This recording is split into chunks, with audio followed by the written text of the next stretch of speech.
Oh yeah! Versus Chainsawesome Games. Okay, so that's what's gonna happen, guys. I'm gonna push that little button here. Chainsawesome Games are under attack by the Lachhhisters. Come over if you have the balls. Boop. GS, how you doing? Please show up your face. Show up your cam. Don't tell me you don't have a cam. Well, yeah. Why wouldn't I? Ah, look at that beautiful man. Okay, so everybody, I can only see you, my friend, but the audience cannot see you. So, I will play a little intro, and then you'll be live, and everybody will be able to see your pretty face. Alright, it's happening right now.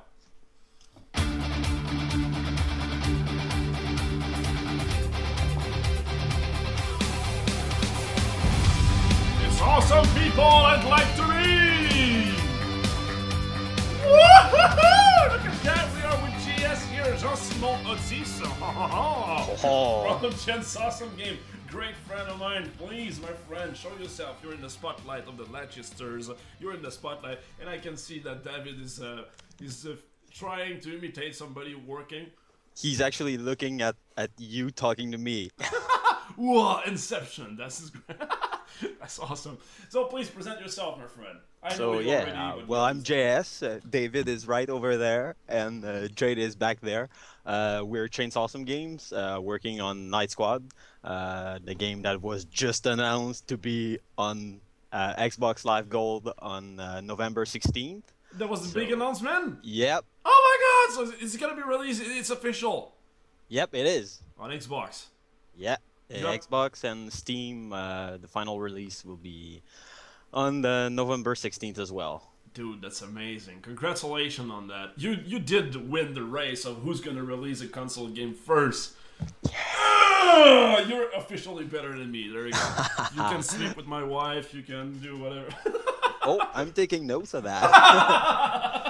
You can take care of my kids, you're a more worthy father. Yep. That's actually something else too. I just hit the subject right there. Don't you have something about that? Well, I'm not only releasing a game on console, but my girlfriend is due on November 15th. Woo! Yeah. Which is my birthday. Yep. Actually, man, that's a big year for you, man. Well, a big November, actually. A big month. Yep. Or a big week. Dude, that's amazing. So, okay, let's start from the beginning. Chainsawesome Games. When did it started? With whom? Tell your story. Why? Go ahead. Crazy stuff. Well, we started... how we started, I met David at Freema Studio, where we worked for about 2.5 years. And we got talking, and we tried doing some prototypes and stuff. And then at some point, he just started sending me chainsaw videos of like it was getting weirder and weirder. Like, I mean, it started as just some crazy chainsaws, and then some dude, some redneck, using chainsaws like nunchakus and stuff like that. So that's how the chainsaw part came to be. And then at some point we just went like, hey, let's just drop everything and be naive and try to be indie game developers. So that's kind of how we started the stuff. It's funny because you started at Freema Studio just like Berserk Studio, actually. Yeah, but you were from another era, so like yeah, the other generation. Yep. And that's how we started it, and then Jade joined about like 3 months in. And then that's been it for 3 years, and that's how we founded Chainsawesome Games. Sweet. And was there another game before Night Squad? Was it the first game you released? Yes, there was. Okay. Beat Blasters 3, which is our first game. Don't ask me why. Okay. But you're already setting everything up for prequels. Yep, that's it. Actually, the running gag was that if we were gonna be doing a second game, it wouldn't be Beat Blasters 4, but Beat Blasters 2. Okay. And then like going backwards to Beat Blasters -1 or something like that. But yeah, it never came to be because it was silly and it didn't really work. So yeah. Just tried to copy Star Wars. Let's start in the middle and then mix them up everything. And... That's actually how we started. We were like, hey, let's copy Star Wars. Yeah, so Disney will buy us. Like, yeah. at the end. It worked for them. Yep. Solid plans. Oh, nice. So you started Night Squad like what, 2 years ago? I mean, there's an interesting story behind Night Squad. I think it was from a game jam or something. Yeah, we started. Well, the game jam was 2 years ago, right? And that's the same. No, that's not the same game. That's 1 year before the game jam that you did, Just Shapes and Beats. Yeah. So yeah, we won that game jam. It was a 2-day game jam. Everybody was like, "Hey, where can I buy your game?" And I'm like, "You're not buying it because it's only a 2-day prototype and it's really not polished. It kind of sucks." Yeah. But I mean, the concept was there. That's where we did the first game mode. It was really fun. So we had a lot of people try it, and then about in February of 2014, we started working on it, and that's like we had a 2 months build that we brought to PAX East. Whoa. And that's where we met pretty much everyone. We met people from Microsoft, from Sony, from Valve, and everybody was like, "Hey, we want your game." And we're like, "Oh, okay. Well, I guess we can do it." So that's when everything started snowballing, and yeah. So That was the PAX I was with you, right? On PAX East at Boston? yeah, the first PAX when we didn't know each other, but we were going to PAX together. Yeah, there you go. Yeah. Lots of Good creepy old stuff times. happened. Lots of creepy stuff happened. Woo! Ah, that's amazing. So you just like started. It's funny how similar to Just Shapes and Meets your story is actually. It started for a game jam, and then you just like do a little prototype of a couple of months, put that on PAX, and then you see right there if you have something that you can spend another 2 years of development on it or not. You know. So Yeah. feels like so like I guess that it's worth it at the end. The first PAX. It costs a lot of money, but it's worth it in the end. Yeah, totally. I mean, if it weren't for that PAX where we actually almost didn't go to because it was last minute. Finally, we didn't get into the mega booth. We couldn't get another booth because it was sold out. Yeah. And then mega booth just went like, "Hey, well, we can't have you in our booth, but we have some other booth down the alley that somebody's not using if you want it." And we're like, "Okay, well, sure, let's do it." And I mean, if we didn't do that, like nothing would have happened. Wow. We wouldn't even have met Thompson actually. Mr. Thompson. He's right there in the chat. There you go. Yeah. So yeah, that was the first thing. And you went to GDC before that, though. I think that's where we actually officially met.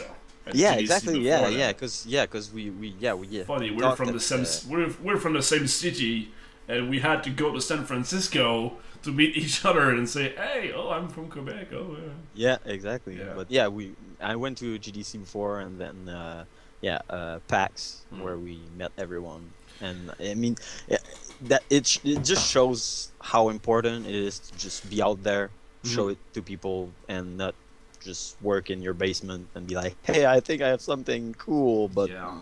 you know. Yeah, I share the opinion that when you start to work on a project, you have to start talking about it like on day one until it's finished. You don't have to just rush production and then have a final product and say, "Hey, look at that! I made a cool thing." You know, you have to create some hype and talk about it over a year and just always shout about it. Yeah, and it's actually pretty important because, like, I mean, at this point in time, I mean, my Steam is showing 800 hours of Night Squad. It's definitely not fun anymore for me. so yeah, just seeing people new to the game and try it out and be like, "Hey, okay, I'm having a great time." Like, 800 of hours. yeah, and I mean, David probably has more. So Oh, damn it. so we're getting pretty good at the game. Sweet. What would be the difference between GDC and PAX? Like, which one would you recommend the most? Why? I mean, it really depends on what you're looking for. If what you want to do is show your game to people and get feedback, it's probably better that you go to PAX and just like pay for a booth and go there. If you want to meet, I mean, get meetings with people from, let's say, Microsoft or I mean, these guys are going to be at PAX, but usually if you want to like have a formal meeting with them, it's usually better at the GDC because they have time planned out for that. Or if you're looking for a publisher, I mean, that would be the place to be, GDC. Yeah, if you want to. I feel like GDC, like if you want it to, like correct me if I'm wrong, but I feel like I went to a couple of GDCs and I feel like you have to have already some connection before going to GDCs. Like for example, you go to PAX first, you show up your game, so you actually have like a crowd, people watching it, people playing it and everything, and then go like, Microsoft will go like, okay, yeah, I will be on GDC. Do you want to meet up? Yeah, so you go there and then you re-meet all the people, plus additional people, because you already have like a couple of people first. I don't know. I mean, yes, it's a good way to see it. I mean, it all depends on how easygoing you are. Yeah. Because if you're the kind of person that just goes, I really don't know who you are, but I'm just gonna talk to you anyway. Yeah. Well, I mean, that takes some skills to just like go to a random person and say, "Hey, I got cool stuff for you." Like, yeah, pretty much. So like it won't matter if you're that kind of person. But if you're having a harder time going to people and just talking to them, it's way easier to just like know a bunch of people and be able to like jump in their group and talk with new people there. Yeah. So I mean the first events we went to was, I mean, it was pretty hard, but then after, I mean, it got easier because we knew people. Sweet. To get back on Nice Squad, actually, what's the engine behind it? How did you make it? And you're already smiling on this one. Yeah, you're biting bullets because it's definitely not Flash. Flash is dead. That's why. Yeah, but I mean, we're using Flash for some stuff in there, but we're just not using it as an engine. I love how you are already on your defense. You know, when we talk to each other, like outside the camera, it's like Flash is dead. Stop doing that, Lash. But now on camera, it's like, oh, we use Flash as well. Yeah, but okay. But no, we're using Unity mainly because you know it's easier to get it everywhere after that. But I mean, like I said, we're using Flash for some animation that or UI that's been done. So because people tend to use Flash for some reason. Even though we keep telling them it's dead. But I think that Mark and Etienne made some animation for Night Squad actually, right? Yeah, exactly. You know, all the nights are done by the animations are done by Mark and Etienne. Okay. They did a pretty damn good job at it as well, because he's right there in the chat. It's so funny to see people just select a night and burst out laughing. I mean, it cracks me up every time. Just seeing, okay, well, I'm gonna get this guy, and then he just smashes his head on his head, and like people are just laughing. So yeah, they did a pretty good job. Yeah, they're more alive, right? Yeah, exactly. Yeah, so much more. And why did you pick Unity like at the very first time? Did you look at different engine before picking Unity, or just like, oh, let's jump on Unity because they're like the support is amazing and everything? I still say that Unity is a good bet, but it's just like I'm just wondering if you were looking for different engine when you started the company, or just let's pick Unity. Well, at first we started looking at some various engines, because at the very beginning we were thinking about doing some Android games and stuff like that. Okay. So we were looking at stuff like Java engines. I can't remember the name. libgdx. Oh yeah. GDX, yeah. Okay. It looked pretty good, but then at some point, I mean, I had somebody just nagging at me and being like, "Hey, why don't you do it in Unity? Why?" Just do it in Unity. And like at some point I was like, okay, well, I'll try it. And then once I tried it, I'm like, okay, let's just do it. Yeah. So you had somebody else, like you had somebody else to tell yourself like, why not Unity? So you had your own GS, just like poking you in the face. now I'm the nagger, but I once was the nag. Awesome. All right, let's go check on the audience. We got like a question here. Hang on. We got the first one is Lord Friteuse. I love your name again, Lord Friteuse. Oh yeah. Can you describe your experience with Steam Early Access and what you gained from it? That's a pretty good question. Yep. What we mainly got from Steam Early Access was feedback, because Yeah. that's what we wanted to do it for. See how people react to the game, what they would like to have in there, and it actually helped us with some stuff. I mean, we probably prototyped like 4 or 5 game modes that were suggested by our players. So some of them weren't good, so we just trashed them. I mean, the idea at first seemed good, but like it didn't turn out pretty good in the game, so we had to trash it. And same goes for power-ups.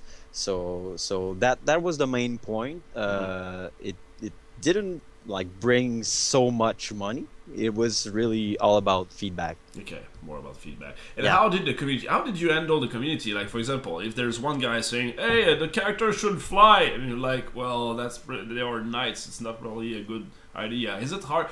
Were they receptive when you denied or explained why this was a bad idea or a good idea? Yeah, I mean, at first you'd think that some people would just like burst Yeah, out slap your crying face. and go like, "What? No, why are you not listening to me?" Yeah. But no, I mean, it never happened. We Okay. pretty much explained why we wouldn't be doing it. We're, Yeah. I mean, I wouldn't go like, "Hey, no, we're not doing it." Yeah. We explained why we're not doing it and how it wouldn't work for that and that reason, and people were really receptive. Yeah. And, Okay. Cool. yeah, and I mean, at first, the feedbacks were good. I mean, it's not like, "Hey, it would be funner if they could jump." I mean, no. Yeah, okay. So they had good feedback, just not only not stupid ideas or whatever. So they had Yeah. good feedback and they were receptive. So that's very good because I was scary about that. You know, when you open your world, when you open your game to feedbacks from the world, it can be pretty chaotic. So I was scary of that. So No, it was. I mean, it was really good for feedback. and do you have? Did it take like a full-time job just to handle the community or? Oh, far from it. But I Yeah. mean, we didn't have, like I said, we didn't have a huge success during early access. Okay. So it was mainly just me and David going in the forums for like about 2 every 2 days and just handle people and answer questions. Okay. Yeah. Okay. And would you like recommend it to any games, or would you see like okay that kind of game should benefits from Steam access, Steam early access, or this kind of game should not? No. In general, like if I start a game and say, should I do Steam early access? What's your I answer? mean, it's really hard because if you have something that can be replayed and replayed, I mean that's a good opportunity. Like just Okay. do it if you can have a. I mean, if you can have a game that's easily horizontally sliced, that you can just do like, hey, I have a very strong core, and then I'm just gonna build on top of that. Yeah. Then it could. I mean, it could be a good way to go and do it. Okay. But if you have something with strong narratives and stuff like that, I mean, if you stop playing and then okay, I'm missing the story or something like that. Yeah. I don't feel like it's a good idea to go on early access. And I mean, you have to treat your early access launch as a launch. It's not like some back thing that you're just gonna be hey, well, it doesn't matter, it's an early access launch, we're gonna have a full launch sometimes down the road, and that's where it's gonna be strong. That's not how it works, because if you don't handle your early access launch as if it was a launch, then you're probably gonna tank or something like that. Good point. Yeah, because I was thinking about that for Infernex, but it's more story driven. So people were asking like, when can I buy it on early access? I'm like, well, I cannot give you like 50% of the full game. Like you said, the horizontal slice. Who cornered that, by the way? The vertical slice and horizontal slice. Like when you talk about horizontal slice, you mean like you have the full game, but you can put more additional content on top of it. Like like your game, Night Squad or Total Temple, or any rogue game, for example, like Nuclear Throne. So that's your horizontal slice, right? Exactly. So I Okay. mean, if let's take Night Squad for instance. Yeah. The core gameplay is pretty much knights beating up each other, one-hit kills, a couple power-ups, and that's it. You can play it. Everything is cool. You have one game mode. That would be like the horizontal slice, and then you could add up some new stuff, like new power-ups, new game modes, new stuff like that. That's mainly only adding to the core experience. Yeah, and it's not something that's hard to build, because if you have the main experience really quickly, then that's something that you could just like put out there and add new stuff to it. Okay, gotcha. And is there like vertical slice? Because like I've kept hearing that the concept of horizontal slice and vertical slice, and I just want to go like deeper in that. Like vertical slice will be like, okay, 10% like a demo. You play the game and then boop, it stops, right? Well, yeah, maybe I'm not using the I mean, it makes sense in my head. I'll have to go deeper on that. Like the good terms to explain it though. But yeah, like you know what I mean. Like if you have a not a content slice, but feature slice, you have like pretty much everything you need in there, but you could add some new stuff that is aggregated to your game. Yeah. Yeah, I'm just interested in who cornered that those words, those vocabulary. I'm gonna dig down. I'm gonna dig into that. Maybe it's me today. Maybe it's you today. Let's go back to the audience, to the question in the audience. So we got Mr. Reg asking, how do you prevent a burnout? Oh boy, well, just I mean, I feel like I'm working a lot, but I'm not working that much. Because like I'm working pretty much all the time, but we try to have decent working hours. I mean, like we're always there from 8, 9 to 5, 6, and then like we're all working at in the same space, so it's easier to be like, okay, well, everybody's there, we're working. If I'm at home, well, I might be trying some stuff out, but I'm not like totally focused, totally working. So just keep your days focused and be like, okay, well, I'm not gonna work too much after that, and I'm not gonna work into the night unless you're more productive into the night, sleep into the day, but you know, like just offset everything. Just have a tight schedule. Exactly. And respect that schedule. So I mean, for all the time we've been working on Night Squad, I don't remember working later than like 7. Oh, okay. Yeah. Okay. And did you ever work on weekends? Like, did you ever? Okay, my question would better be like, did you ever had crunch time? No. I mean, we worked a bit on weekends, but like it was more on Beat Blasters 3. On Night Squad, we like really only when we had an event coming up and our build wasn't ready. Like in taxes. But yeah, but it wasn't more than one day of the weekend. Okay. Yeah. Sweet. Cool. So yeah, have a tight schedule. There you go. And now that you're gonna have a little kid, your schedule will be even tighter. Yeah. That's right. We got Orimus asking a good question here. How do you handle tough decision with your team? Conflicts. Oh man, I mean, we have a pretty like. I'm really happy with our team in the fact that nobody is gonna be going, hey, I'm sticking to my point and fuck you guys. That never happened. We get to reason each other and like it's just be in a mindset that if you're not winning the argument, it's not too bad. I mean, it's probably not what's gonna be making the game anyway. There's probably that one decision is not gonna be making the whole game. So, and if it is, well, normally everybody should be on the same same page. Yeah, same page. Yeah. Did you because like at Berserk we had at one point we had to assign a director and say, okay, oh, you call the shot, because we had way too much like tough decision or like big discussion, should I say. Did you have that, like a director say like, okay, no, that's like I'm gonna call the shot, or you just like always talk together and come to a decision altogether?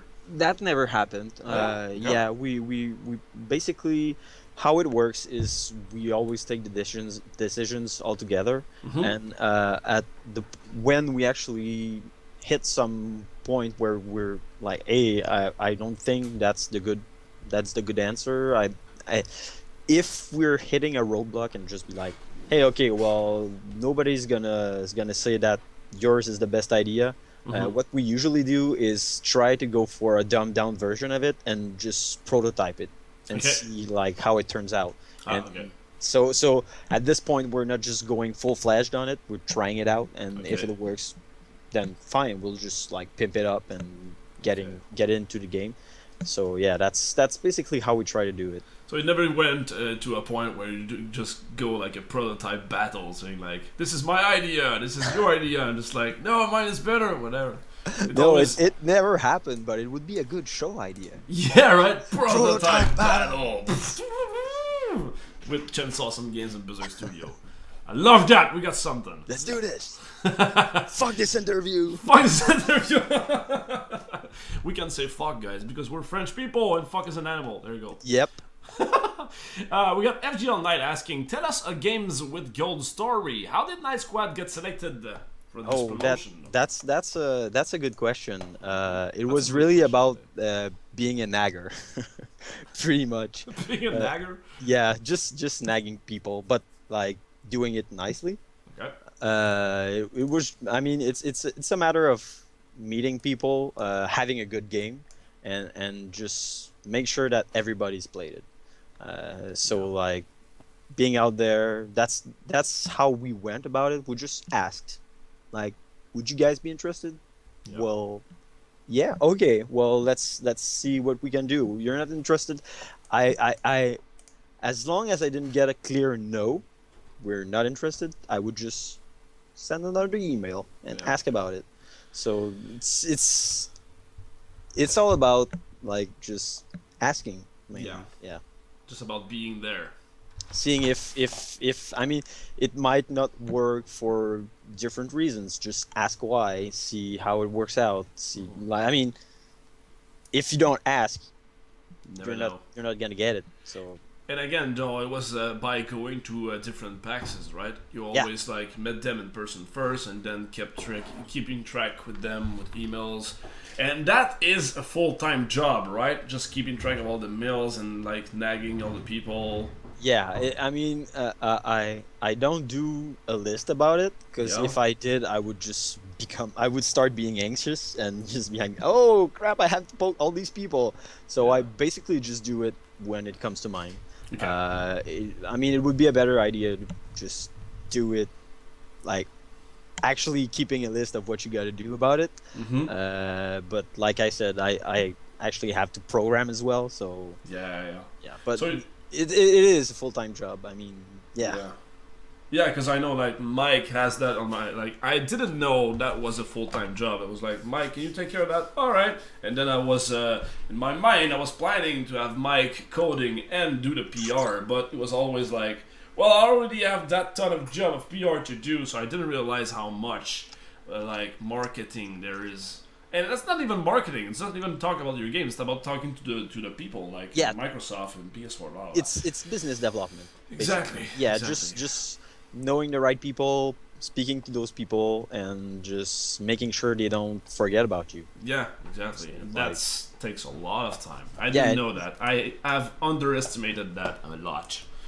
Yeah, and you gotta actually just go out there and see those people. You know they're gonna be at PAX. Go at PAX. I mean, you have nothing to show at PAX, but who cares? Just go there, talk to people, get out there, because that's how you're gonna meet them. Because unless you live in Seattle or somewhere they're actually physically based out of, you're not gonna meet them at your place. So yeah, that's how I started actually. You were having a booth at PAX, but I just followed in the car. I didn't have a booth, but I actually like helped you out with your booth, providing stuff, etc., and just like, and then could have some contacts, you know. So maybe if you're not prepared, I would say maybe if you're not prepared to be there with like a $2,000 booth and everything, maybe just go there with your friends and just help other people, other indies. And there's a lot of indies looking for help, actually, looking for like, they have like lots of extra passes, and they're just looking for like help to handle the booth or just bring sandwiches or stuff like that. So like, if you just come along with another indie,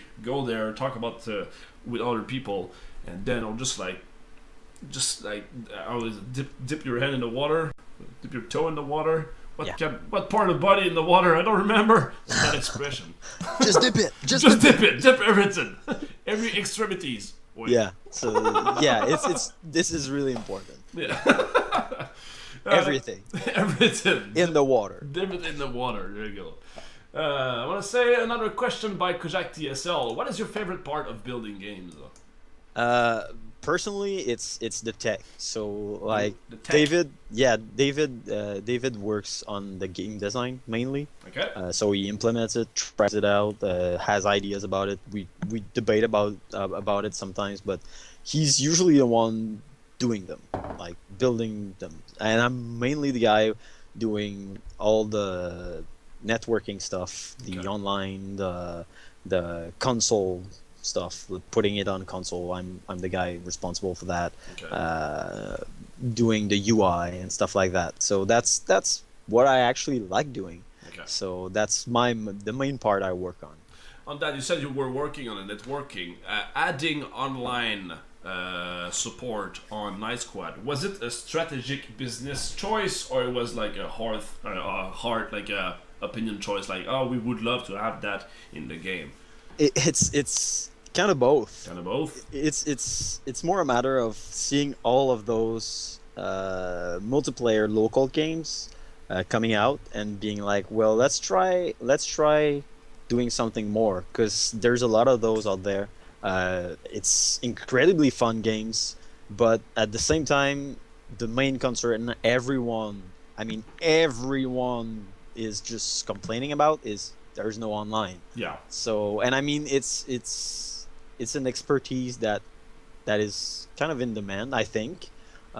So we just said, hey, let's try to get an edge and try it out. Yeah. And we learned it, and it was horrible.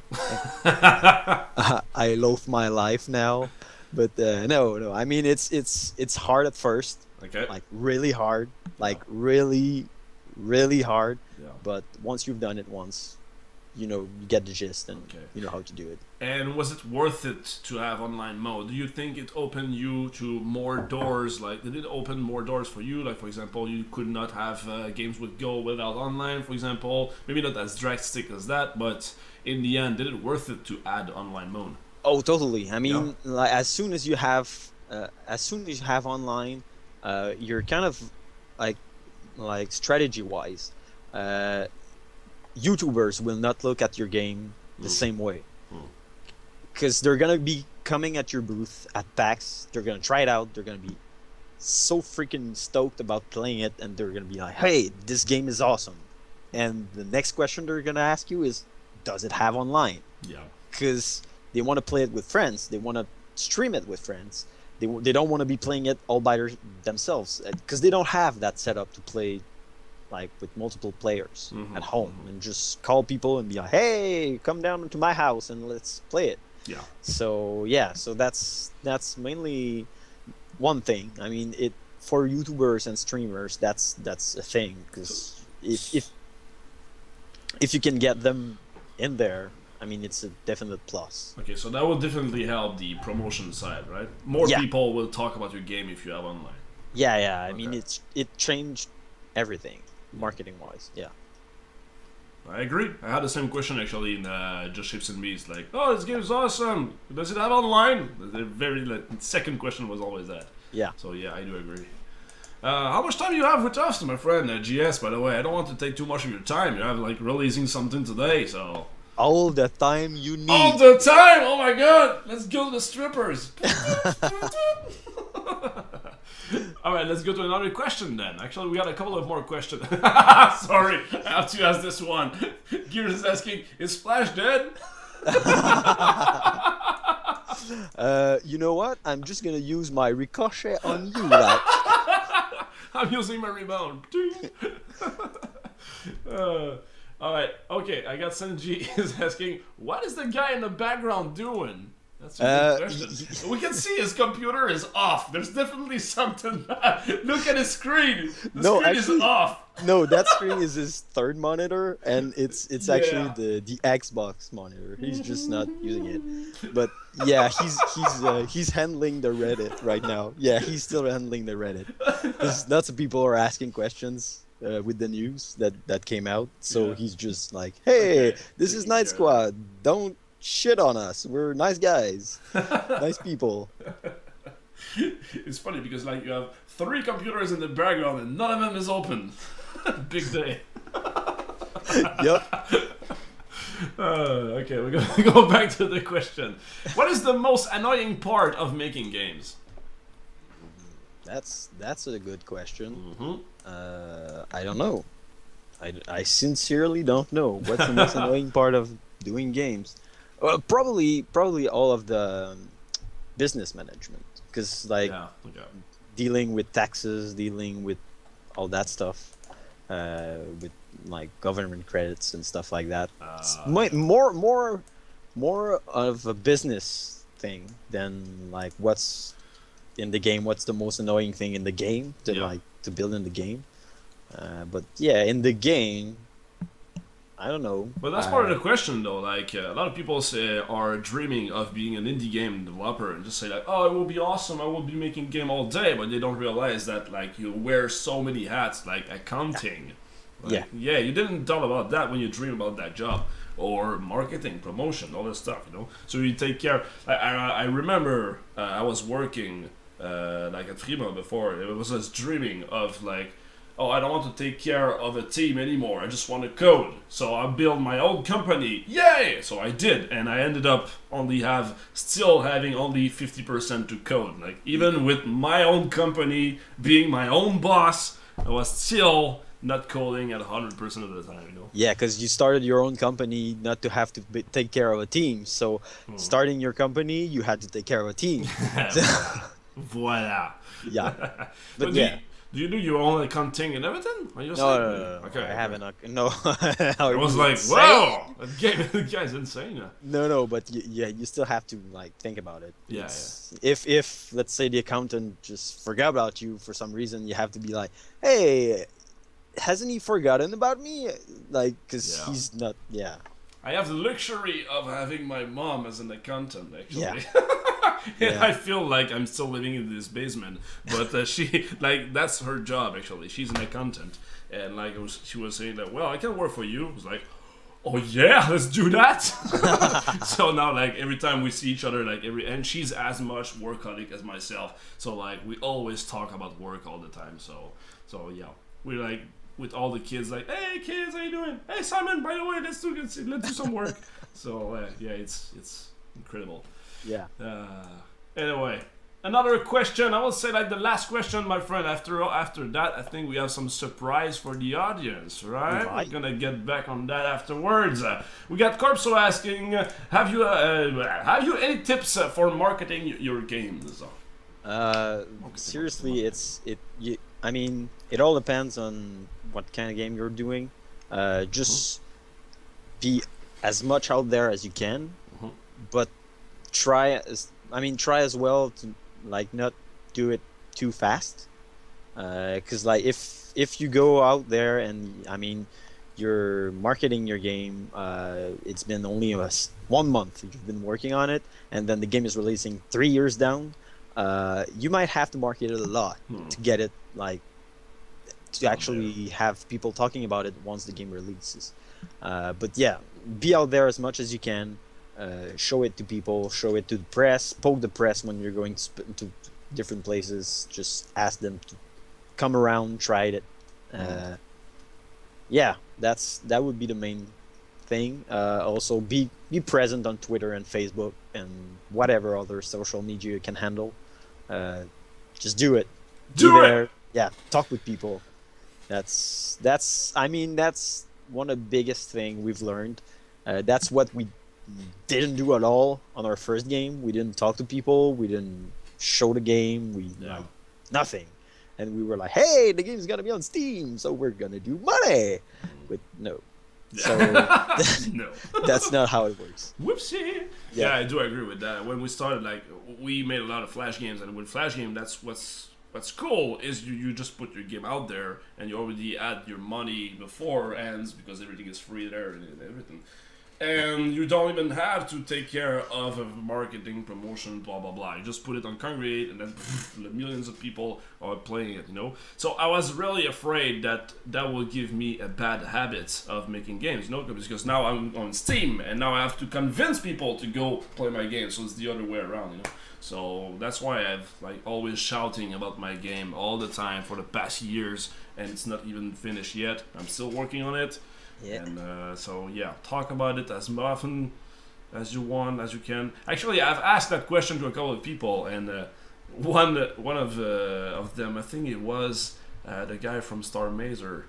I said, like, you guys know how to market your game. What do you do? And the guy just said, well, I shout about it all the time. No shit. So that's it. That was his main advice. I just shout about it all the time. Yeah. So yeah. That's actually a good plan. Yeah. I mean, Shout about it. There you go. So, what's the future of, before I leave you, my friend, what's the future of Chainsawesome Games? What's up in the future for you after Night Squad? Or, like, do you have some ports? Do you want to make some other games? Do you want to take a break? Do you want to roll over in your pile of money? Can I say all of these answers? All of these answers. Yeah. Well, yeah, we're still kind of working on Night Squad right now, doing promo stuff and all that kind of stuff, preparing the launch. Then afterwards, we'll see. David is working on a prototype right now, so okay. I don't know how that's gonna turn out. We're gonna try it out. Must be weird to work on the single game for like 2 years and just like, okay, it's released. What's next? That must be really like uncomfortable. Yeah, but what's kind of nice about it is that like we try to have a game jam like every year. Okay. Try to do a game jam every year. So when we actually do that game jam, it gives us some ideas that we can try out. Mm-hmm. And if it ends up being good, then we just keep it like in our stash and go like, well, let's try to take that idea. Try to push it a bit further than 2 days, mm-hmm. and see how it turns out. If it's good, then let's just build it. That's kind of how we're going about things, because we don't plan on doing anything super like rich in narratives and stuff like that. Okay. So it's more mainly gameplay focused. Okay. Pew pew, fun explosion. I love that. One last question, actually. You have been working on Night Squad for the past 2 years, and you had like one game before that. So that's like 3 years of development. How did you fund yourself, if you don't mind asking? How did you been able? Did you have like some other what's the word again? Work for other people, contractual work, or how about we didn't fund ourselves? No, actually, well, we kept drug costs money to a minimum. Okay. I mean, we didn't have any rent, any stuff like that, so we didn't need that much. We had some money piled up. Okay. We did. I mean, I did take some contracting work, so I could actually live. Okay. But yeah, so that's mainly how we did it. But we kept it like as low as possible, so I wouldn't have to go around and like work for a full month, so I could be living for the next 3 or 4 months. Okay. So yeah, some contracting work, some really keeping the cost low.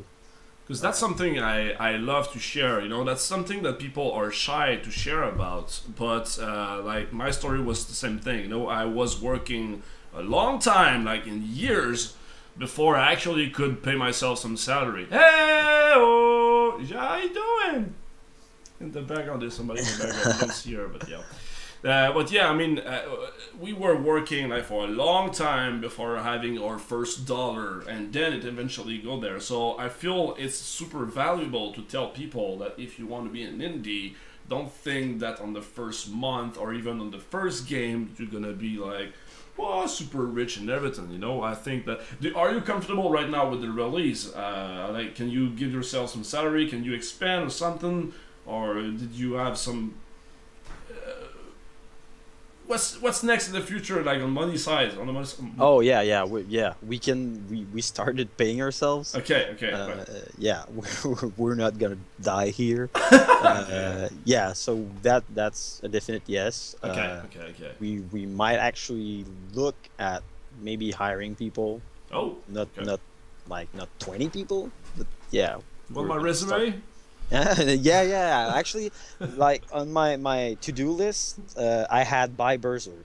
Yeah, so Buy Berserk. Okay. Yeah, And then so convince them to stop fucking using Flash. yeah, that's the to-do after. Okay, sweet. But yeah, I just wanted to point that out. You know that's a story that often repeats on other places. You know, like there's a lot of people thinking they can go indie and expect to. Even like not be rich, but like get a full salary within a couple of months. But it's actually take a long time. Yeah. As any other company that you want to start, actually, if you want to start a taxi company or whatever, it's gonna take a couple of years before you can actually be profitable. You know, so I think that indie games is the same thing. So I just wanted to point that out. It's not just about dreams. You know. Yeah. It's not all Pink. green and awesome. Yeah. Yeah, it's really. I mean, unless you're really lucky, or you're like some super hardcore veterans from, Yeah. I don't know, you've created something insane at Ubisoft and you're the mastermind behind it. Yeah.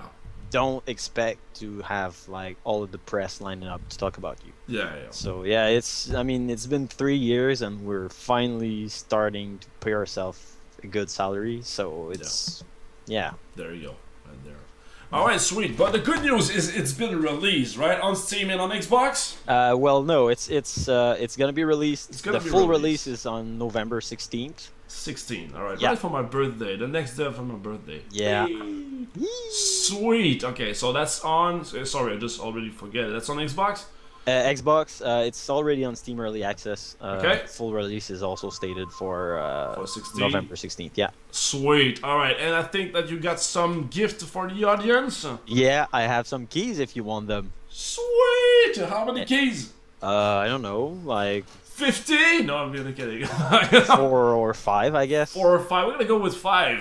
There you go. with I feel 5. generous today. We're gonna go with 5. Yep. Sweet, guys. So, GS, thank you very much for being in the interview. Please stick around in the chat. Feel free to send your trailer. Actually, send me your trailer like right now. So I'm gonna Right. play your trailer right after the interview. And feel free to stick around in the chat and spam the chat with your Twitter, your Facebook, your website, all your stuff, whatever. You are the prettiest girl in the room right now, so please exploit it. All right. Sweet. So, man, thank you very much for having me. It's been an honor. I love you, man. GS. You're the man. Thank you very much for having me. Sweet. See you around, man. See you on.